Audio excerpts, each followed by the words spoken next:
हुआ ये कि ललित मोदी साहब, आपको याद होगा, आप सबको याद होगा, उन साहब ने एक ताज़ा बयान दिया है और वो बयान वो किस वजह से वजह शोहरत रखते हैं वो भी आपको पता ही होगा। उनके ज़माने में फिक्सिंग हुई थी आईपीएल में। ज़रा दिखाइए ललित मोदी ने कहा क्या है ऐसा कि जिस पर आज हम उन पे अपना वक्त ज़ाया कर रहे हैं। भाई ये है बात उन्होंने की है। उनसे बात हुई, माइकल वॉन ने उनसे सवाल किया कि भाई होगी कोई इंडिया पाकिस्तान क्रिकेट? ये है जवाब, भारत और पाकिस्तान के दरमियान बायलैटरल क्रिकेट सीरीज मुमकिन नहीं। पाकिस्तान क्रिकेट बोर्ड आजाद और गैर सियासी होता तो शायद कुछ पेशकश हो सकती थी, लेकिन आज पीसीबी पर सियासत का गलबा है। अब वो कह कौन रहा है? नहीं मतलब ललित मोदी साहब ये बताएं कि बात हो कहाँ रही है, ये कह कौन रहा है? एक तो आपके टेन्योर में क्या कुछ हुआ अभी हम पूछ लेते हैं, सीधा चलते हैं जरा तनवीर भाई। देखिए, सबसे बड़ी पहली बात ये है, ललित मोदी साहब ने जो बात बोली है, ठीक है, ये इंतहाई झूठ बात बोली है, ठीक है, ये है ही झूठे सारे। दूसरी बात, आप ये कह रहे हैं कि जी पाकिस्तान क्रिकेट बोर्ड में सियासत है, ठीक है भाई, आपकी क्रिकेट में सियासत नहीं है। नहीं, इनका तो सब क्लीन है। सुन लें, जो बात आपने बोली कि पाकिस्तान और इंडिया की बायलैटरल सीरीज हो ही नहीं सकती, तो भाई सियासत तो आप लेके आ रहे हैं बीच में। पाकिस्तान क्रिकेट बोर्ड ने तो कभी नहीं बोला कि हम आपके साथ क्रिकेट नहीं खेलना चाह रहे। इसका मतलब सियासत तो आपके क्रिकेट बोर्ड के अंदर है, ठीक है। जय शाह जो आया था बीसीसीआई के अंदर, वो क्या सियासी बेस पे नहीं आया था? ठीक है, अभी जो इनका वो सेक्रेटरी बना हुआ है, क्या वो सियासत की बेस पे नहीं आया?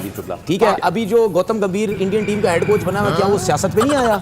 आपका पूरा जो आपकी जो गवर्नमेंट है, पूरा क्रिकेट बोर्ड हाथ में उसने लिया हुआ है, क्या ये सियासत नहीं है? मतलब ये तो आके झूठ बोलते हैं, हर जगह पे झूठे हैं ये सारे, ये झूठ, इनका काम ही झूठ बोलना है, ठीक है। अब मुझे एक बात बताएं, आप किसके सामने बोल रहे हो जाके? क्या उसको नहीं पता होगा कि आप झूठ बोल रहे हैं? भाई देखें, लोग बच्चे नहीं है, बेवकूफ नहीं है। क्रिकेटर्स को, चाहे पाकिस्तान के क्रिकेटर चाहे कहीं के भी क्रिकेटर हैं, उन सबको बहुत अच्छे तरीके से पता है कि कौन फसाद डलवा रहा है आईसीसी के इवेंट्स के अंदर, एशिया कप में कौन फसाद डलवाता है, मैचेस के अंदर कौन फसाद डलवाता है। ये अथरटन, नासिर हुसैन, इन बड़ों ने हमेशा कह दिया है, ठीक है ना, कि भाई ये सब इंडिया की प्रॉब्लम्स करता है और कोई नहीं करता, तो इन सबको पता है। और नमस्कार दोस्तों, इस दुनिया में आप आए हो तो किसी ना किसी शहर में तो रहते ही होंगे, और उसी शहर में कोई ना कोई तो गली होगी, और उस गली में कोई ना कोई तो खुजली वाला कुत्ता तो होगा।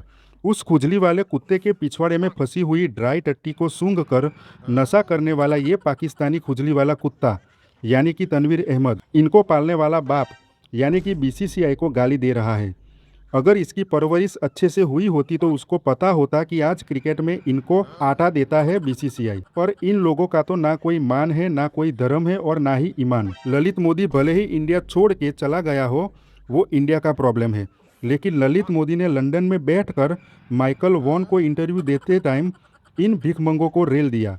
तब से ये भिखमंगे पागल हो गए हैं, और इंडिया वालों ने उन्हें कितना पागल बनाया है वो मेरा नीचे वाला बल्लू बताएगा। तो बोलो बल्लू। आवाम बड़ी नाखुश है, उनके नाम कोई संदेश बड़ी नाखुश है। ये आप देखें, आप इंडिया से होंगे तो आपके तो बहुत खुश होंगे। नहीं, हम खुश नहीं है सर। तो फिर आवाम तो कौन सी आवाम? ना करे जनाब, ना करे खुद। चीज बताऊं आपको मैं, उसको लाने का मकसद क्या था यहाँ पे? माइकल वॉन जो उसको उनको लेके आया यहाँ पे, उसको मकसद ही यही था कि जब एक्स चेयरमैन को बुलाओ, उससे सबसे पहले सवाल ये करो कि भाई ये, फिर उसके बाद जो इंग्लैंड के अंदर जो क्रिकेट हो रही है, लीग हो रही है, उसके ऊपर डिस्कस करो। उसको ये पता है कि मंजन बिकेगा यहाँ पे, व्यूज बिकेंगे यहाँ पे, ठीक है, ये भी सवाल कर दो, लीग का भी सवाल कर दो, सही है। लेकिन उसको सब पता है कि क्या है, और उसको ये भी पता है कि इनकी जो लैंग्वेज है ना, इसमें झूठ के वर्ड्स बहुत हैं, उसमें खुला झूठ बोला जाता है, ठीक है। तो मतलब जरा गफ्फार भाई बताइएगा कि कौन से, एक तो बात ये होती है कि आपने करप्ट ना सिर्फ पॉलिटिकली करा अपने बीसीसीआई को, फिर आपने फाइनेंशियली भी करप्ट किया आईपीएल में। आईपीएल का क्या इल्जाम है?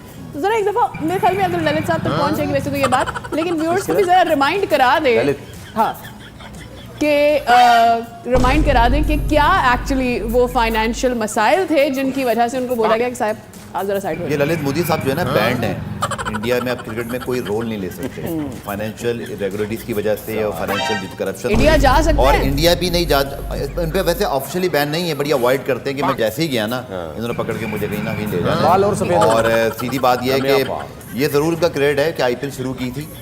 अब ये बातें कर रहे हैं ना, बात सिर्फ ये है कि नजम सेठी साहब ने एक इंटरव्यू भी इंडियन चैनल्स को दिया था कुछ दिन पहले, और उन्होंने तबीयत साफ कर दी थी। उन्होंने कहा मैं और शहरियार खान इंडिया में मौजूद थे क्रिकेट खेलने के लिए, हमने यहाँ तक भी किया कि हम चले गए।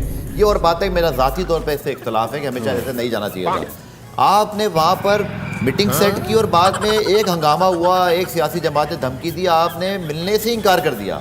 ऐसा कोई करता है? ये तो इतना बड़ा मतलब कलंक है इनके पूरे क्रिकेट उसके फ्रेटर्निटी के ऊपर इंडिया की, कि आपने मेहमानों को घर बुलाकर उनकी हिफाजत भी सही नहीं की, एम्बेरस किया उनको, और इस पर माफ़ी मांगनी चाहिए उनको नजम सेठी साहब से, शरियार साहब से, और इसी तरह पाकिस्तान क्रिकेट बोर्ड से। और पॉलिटिक्स की बात करें तो पाकिस्तान के जितने भी फॉर्मर क्रिकेटर हैं उन सबका ऑफिशियल बाप तो आसिम मुनीर की छमिया यानी कि मोहसिन नकवी है, जो पाकिस्तान नाम की हीरा मंडी का इंटीरियर मिनिस्टर भी है। ये भीख मंगे ये बात नहीं बोलेंगे क्योंकि इन लोगों को जय शाह की पड़ी है, वो भी इसलिए क्योंकि जय शाह हर दिन इनके नाजायज बाप मोहसिन नकवी को आईसीसी में झाड़ू पोछा और संडास साफ करने का काम देता है।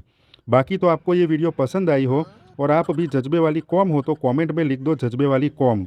मैं था, हूँ और रहूँगा पोर्कियों की ठुकाई का ब्रांड एम्बेसडर, जज्बे वाली कौम का थेरापिस्ट। मिलते हैं अगले रोस्ट में, तब तक अपना जज्बा कंट्रोल में रखो। दोस्तों, इस वीडियो को शेयर करो ताकि ऐसे पाकिस्तानी भीख मंगे एक्सपर्ट को पता चले कि इंडिया उनका बाप है और पाकिस्तान इंडिया का बेटा है। जय हिंद। और मिलते हैं अगले वीडियो में जहां हम फिर किसी भिखारी एक्सपर्ट की सच्चाई उजागर करेंगे।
Bonk.